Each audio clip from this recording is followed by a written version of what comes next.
Mentally रूप से tough हो जाओ, फोन को छोड़ दो। 2 महीने के लिए अगर मोबाइल से दूर हो जाओगे तो सिलेक्शन कोई नहीं रोक पाएगा। बिल्कुल। दोस्तों, स्वागत करता हूं आप सभी का करियर मोटो चैनल पर। आज के इस वीडियो में आपको बहुत ही इंटरेस्टिंग चीज़ें मिलने वाली हैं। यूपीएसआई से संबंधित ये वीडियो होने वाली है और इसमें मैं अपने जिगरी दोस्त के साथ में जो अब इसमें उद्योग के पद पर भर्ती हैं, तो हम इनसे आज डायरेक्ट बातें करेंगे कि कैसा यूपीएसआई की प्रिपरेशन का फेज रहा, क्या क्या चीज़ें हमने इसे सीख सकते हैं, वो सभी क्वेश्चन आप सबके सामने हम बात करने वाले हैं। सबसे पहले आपका बहुत बहुत स्वागत है और मेरे भाई बहुत बहुत धन्यवाद मोहित भाई। आज का हम ये जो वीडियो बना रहे हैं, इसका मेन पर्पज है यूपीएसआई के जो बच्चे हैं उनको हम किस तरीके से मार्गदर्शित कर सकते हैं। यूपीएसआई जो अभी हाल ही में उसकी रिलेटिव राउंड्स हो चुकी हैं, तो अब उसके जब एग्जाम होंगे तो अभी से जो हमारे पास लगभग 2 महीने का समय बचा हुआ है, तो इसमें बच्चे किन किन चीज़ों का ध्यान रख सकते हैं। तो सबसे पहला मेरा क्वेश्चन ये है कि आपने प्रॉपर यूपीएसआई की तैयारी कब से शुरू की और आपकी तैयारी के क्या क्या फेजेस आपने महसूस किए। देखो अगर सच बताऊं तो शायद आप लोगों को यकीन ना हो, मैंने जो तैयारी शुरू की थी वो 9 मई 2021 से शुरू की थी। यूपीएसआई के एग्जाम की तैयारी मैंने 9 मई 2021 से शुरू की थी। उससे पहले मैं यूपीएससी ईपीएफओ की एग्जाम की तैयारी कर रहा था, लेकिन वो बात तो क्योंकि वो डिले हो गया था, 2-3 बार डिले हो गया, फिर ये आ गया, तो फिर थोड़ा कंफ्यूजन सा हुआ। मेरा एक और अच्छा दोस्त है, मोहित ही नाम है उसका भी, फिर मैंने उससे कंसल्ट किया। मैं कहा भाई कैसे करूँ कैसे ना करूँ, तो उसके सजेशन पे मैंने 9 मई 2021 से यूपीएसआई की तैयारी शुरू की थी और 12 नवंबर का मेरा एग्जाम था। 12 नवंबर 2021 का एग्जाम था मेरा। तो अप्रोक्स 6 महीने का समय मेरे पास था। अच्छा, 6 महीने का टाइम। हाँ, कुल 6 महीने का ही समय लगा मुझे तैयारी करने में। अच्छा, इससे ज्यादा मैंने एक भी दिन नहीं दिया यूपीएसआई के लिए, तो बिल्कुल नहीं दिया। बिल्कुल। तो यानी कि जब आपने सोचा कि मेरे को यूपीएससी की तैयारी करनी है, हाँ, तो उसके बाद आपके पास 6 महीने थे। हाँ, तो इन 6 महीने में आपने किस तरीके से तैयारी को किया? 6 महीनों में तैयारी का शेड्यूल कुछ इस तरीके से था कि भाई चूंकि मैं इससे पहले भी पुलिस में था, तो डेली ड्यूटी करनी पड़ती थी और लगभग 8 से 10 घंटे की तो डेली होती थी ड्यूटी, उसके बाद पढ़ाई करनी। अच्छा, तो मैं इसी पर एक सवाल पूछता हूँ कि जैसे बहुत सारे एस्पिरेंट्स ऐसे भी होंगे जो जॉब के साथ तैयारी कर रहे हैं, तो क्या जॉब के साथ में तैयारी करना आसान होता है? किस तरीके से आपने उसको मैनेज किया? देखो सारी चीजें मेंटलिटी की है। अगर किसी चीज को कोई कमी ही ढूंढनी है तो तमाम चीजें हैं, और किसी को अगर कोई काम करना है तो उसके लिए भी तमाम चीजें हैं। उसमें पॉजिटिव अप्रोच दिखाई देगी, सारी चीजें दिखाई देंगी। मेन चीज है कि आपको मेंटली टफ होना पड़ेगा।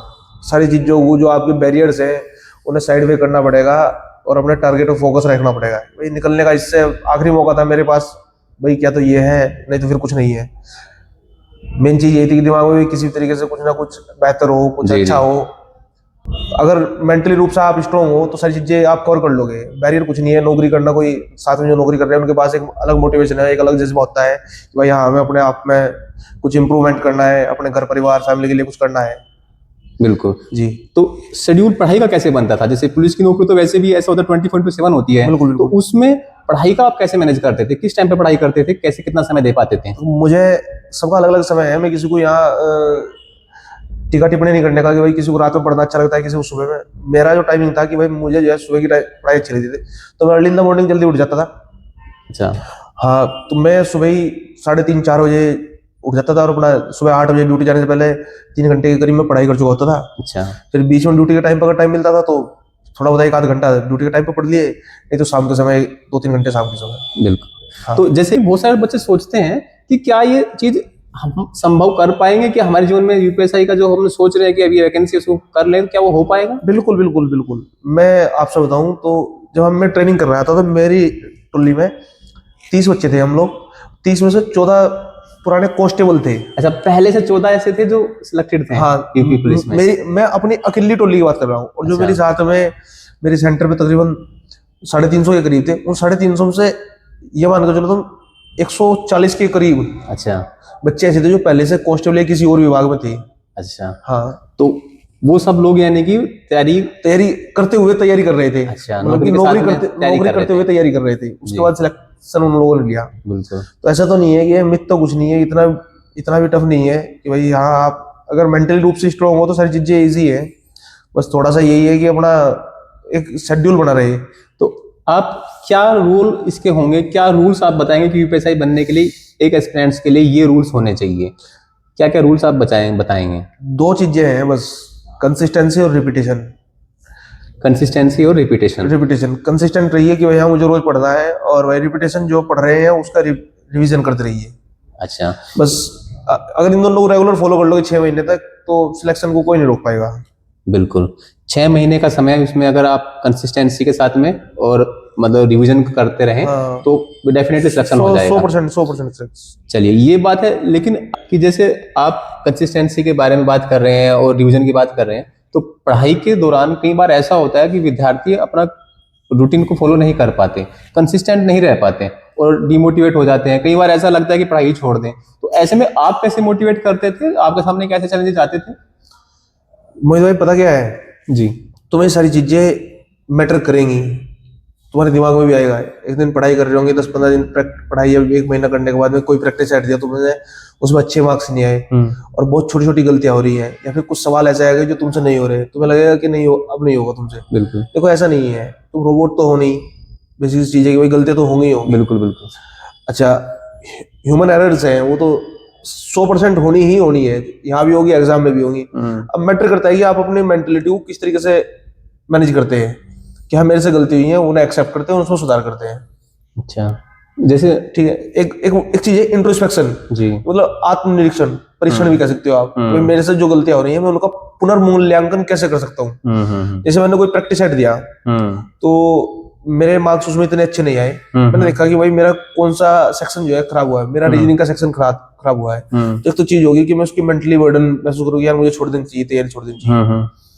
एक चीज होगी कि मैं उस चैप्टर को ही अगले 2 घंटे पढ़ाई करूं, और उसमें जो मेरी जो प्रॉब्लम्स है उसी तरह के मैं 50 सवाल करूं, समाधान, परमानेंट समाधान है उसका। यानी कि आपने ये बताया कि जो डिमोटिवेशन हो रहा है वो कहीं ना कहीं पढ़ाई से हो रहा है, कि वो जो बर्डन बन रहा है हम कवर नहीं कर पा रहे, उसकी वजह से वो डिमोटिवेट हो रहे हैं। बिल्कुल। तो साथ में क्या आउटर कोई फैक्टर इसमें इंक्लूड होता है? किसी की मदद लेना है, कुछ ऐसा कुछ चीजें? देखो, आप अपने उन दोस्तों से सलाह ले सकते हो या दे सकते हो जो तैयारी कर रहे हो।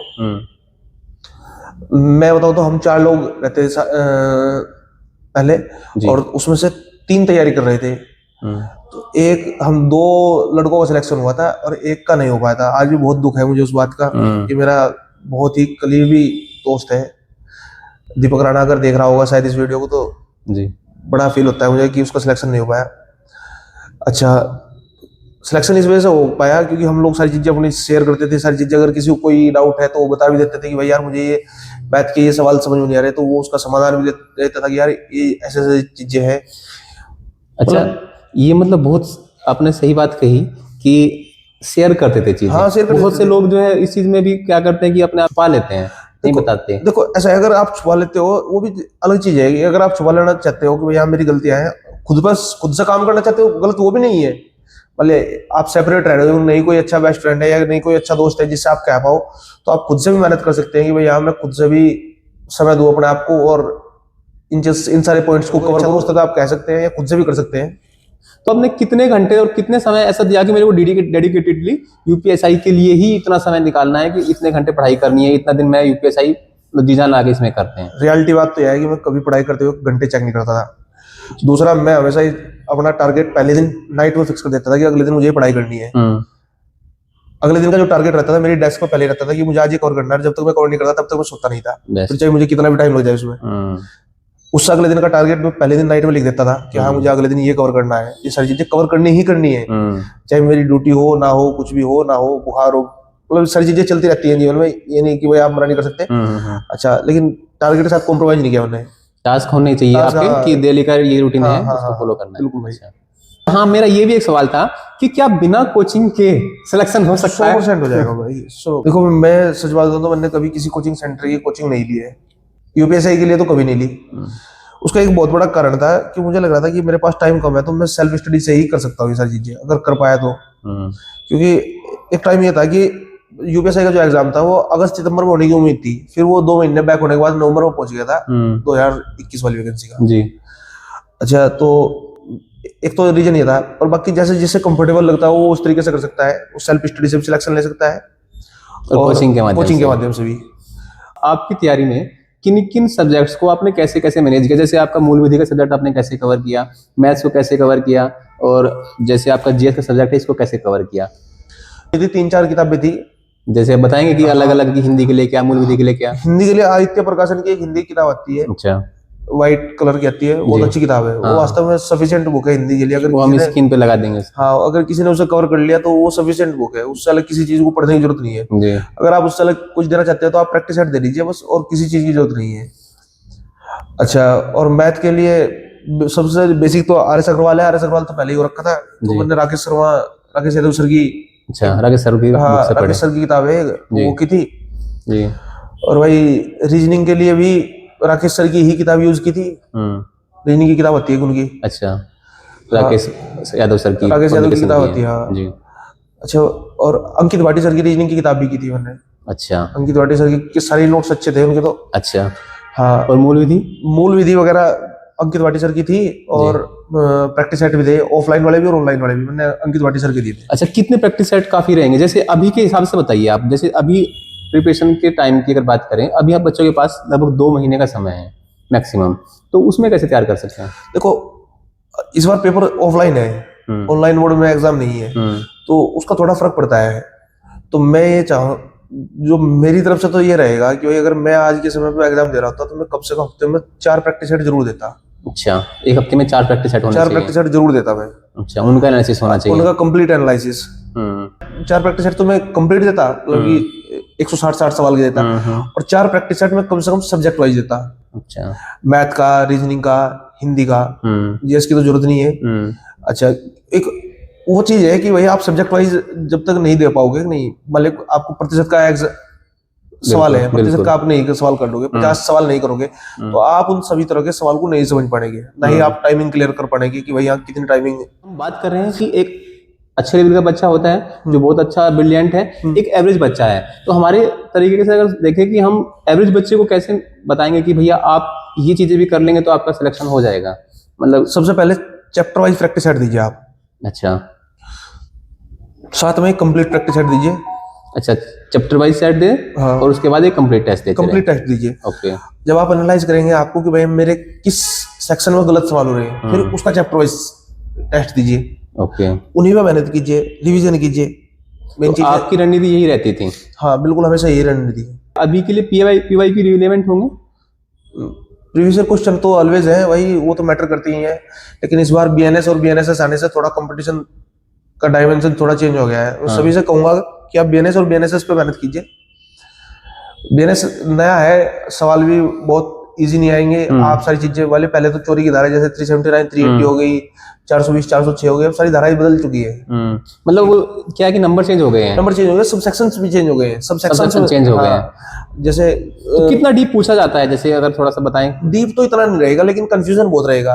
पहले क्या था कि जैसे पहले चोरी की धारा थी 379 थी, 379, 380 थी। क्योंकि मैं ये क्वेश्चन इसलिए पूछ रहा हूँ, कोचिंग संस्थान वाले या और बहुत सारे लोग जो यूट्यूब पर बच्चों को गाइड करते हैं, पढ़ाते हैं, तो एक हवा बन जाता है कि आपने ये नहीं पढ़ा तो होगा नहीं, ये नहीं किया तो होगा नहीं, तो ऐसा कुछ तो नहीं है? नहीं नहीं, ऐसा नहीं है। ऑलराउंडर की जरूरत है भाई, आपको एक्सपर्ट की जरूरत नहीं है यहाँ। जी जी, भाई यहाँ रोबोट नहीं, तो वही मतलब आपको ऑलराउंडर होना पड़ेगा। बस ऑलराउंडर होना पड़ेगा आपको, यहाँ सारी चीजें आप बेसिक से सारी चीजें आप कवर कर पाए। अच्छा, ठीक है, नहीं बेसिक नॉलेज हो।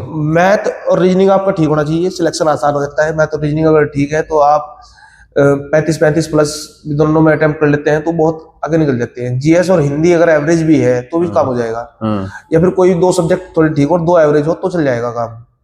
अच्छा, 2 सब्जेक्ट एवरेज है तो उसमें हम मैनेज कर सकते हैं। लेकिन उसमें भी ये है कि जैसे आज का जो कंपटीशन का वो है कि आपको प्रैक्टिस टेस्ट के माध्यम से इंट्रोस्पेक्शन करना ही पड़ेगा भाई। ओके।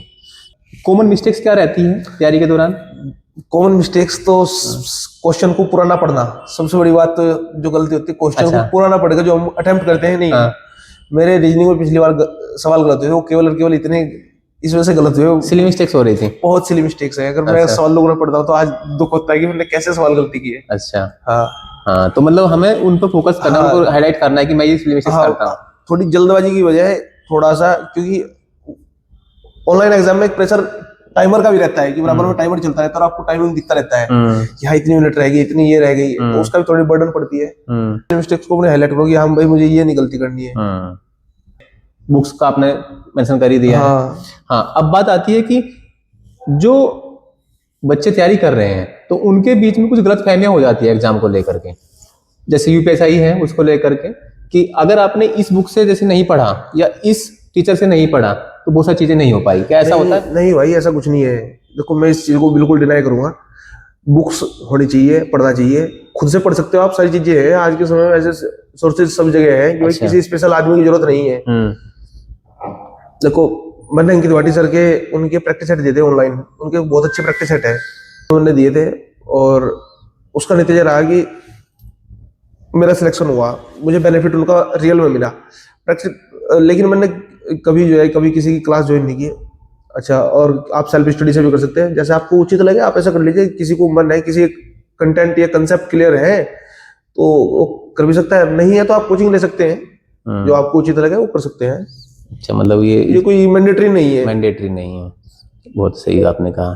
तो लास्ट में कुछ और बच्चों के लिए टिप्स या शेड्यूल का बता सकते हो कि क्या शेड्यूल रख सकते हैं, जैसे 2 महीने में कैसे पढ़ाई कर सकते हैं, कुछ शेड्यूल का बता? भाई देखो, ज्यादा तो नहीं मैं कह पाऊंगा, क्योंकि आज के समय का चीजें चेंज हो रही है और सबके अपना अपना हिसाब है। लेकिन मैं तुम्हें ये बात कहूंगा कि डेली टाइमिंग देना पड़ेगा आपको। पूरे जीवन भर रोने से ठीक है कि कुछ दिन रो लो, कुछ दिन जाग लो। आज 2 महीने अगर नहीं सोओगे तो कोई दिक्कत नहीं होगी, लेकिन फिर पूरे जीवन भर तसल्ली से सुकून से सारी चीजें कर पाओगे। नॉन ग्रेजुएटेड पोस्ट में इससे अच्छी नौकरी नहीं है, सच बात यह है। यूपीएसआई का तो पूरा रुतबा रहता है। बात रुतबे की नहीं है, बात यह है कि आप पब्लिक को डायरेक्ट इफेक्ट करते हो। ये भी सही बात है। डायरेक्टली आप अपना दबा के अपने माँ बाप के लिए, अपने सपनों के लिए सारी चीजें छोड़ दो। 2 महीने बढ़िया दबा के मेहनत करो। 2 महीने अगर दोस्तों से नहीं मिलोगे या अपने गर्लफ्रेंड से या बॉयफ्रेंड से बात नहीं करोगे तो कोई दिक्कत नहीं है।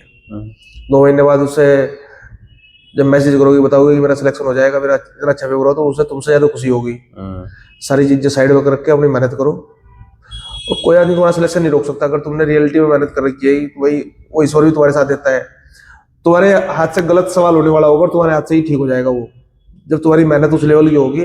तो ऐसे नॉन सिलेक्टेड बंदों में और सिलेक्टेड बंदों में केवल और केवल एक चीज का फर्क होता है थोड़ा, वो 4-5 सवाल वो गलत कर चुके होते हैं और आपके 4-5 सवाल सही हो चुके होते हैं। उन्हीं का अंतर होता है, बस, और कोई ज्यादा डिफरेंस नहीं होता। उस भीड़ से बाहर निकलने का बस ये एक अंतर होता है। तो वो होते हैं तुम्हारी मेहनत से और थोड़ा है लक से तुम्हारे, जो तुम्हें किस्मत वही सेंटर में बैठने के बाद मिलता है तुम्हारी मेहनत के हिसाब से। तो ये बातचीत हुई है आज हमारी अपने भाई दीपक से। तो अगली बार हम फिर मुलाकात करेंगे और उसमें हम और बेहतर रणनीति के लिए आपसे कनेक्ट करेंगे और आपको एक नई वीडियो के माध्यम से बताएंगे। तो बच्चों की तरफ से मैं धन्यवाद भाई, मैं सभी को ऑल द बेस्ट कहूंगा। रियलिटी बात यह है कि अगर मेहनत करोगे तो सिलेक्शन को तुम्हारे कोई नहीं रोक पाएगा। बिल्कुल। केवल 2 महीने मोबाइल को स्विच ऑफ करके रख दो। अगर किसी आदमी का सिलेक्शन ना हो तो वो मुझसे आगे बता देना कि भैया मेरा सिलेक्शन नहीं हुआ। ठीक है दोस्तों, इसी अच्छी बात के साथ आप सभी को धन्यवाद। ठीक है।